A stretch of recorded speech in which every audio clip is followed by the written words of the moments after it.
Welcome to another episode of Science and Research in Singapore. Today I have with me a geoscientist who studies cyclones, Rahul. Hi.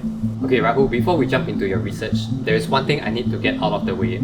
Is there any difference between typhoon, cyclones and hurricane? So these three are similar terms used for the same event, but if any event that is happening over Northeast Pacific or Atlantic, it is known as hurricane. If it's over Northwest Pacific, it is called as typhoon, and if it's over South Pacific or in Indian Ocean, we call it cyclone. So I'll use the more general term for my research, which is cyclone. Alright Rahul, so what about cyclones are you researching on right now? My research is related to investigation of cyclones that happen over like last 1000 or 2000 years ago. So I look at the sediments that are preserved in the coastal region in order to find like how frequently cyclone impacted a particular coastal area. If you look at these sediments, these would look just like the ordinary beach sediments. But whenever any cyclone occurs, it brings the sediments along with it and deposit that in the coastal area. So in terms of researching prehistoric cyclones, is there any region in this world that you are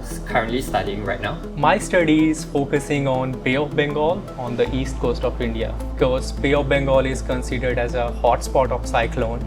So Rahul, why is it so important to study prehistoric cyclones? So if you talk about any kind of natural hazards, they have some kind of recurrence pattern.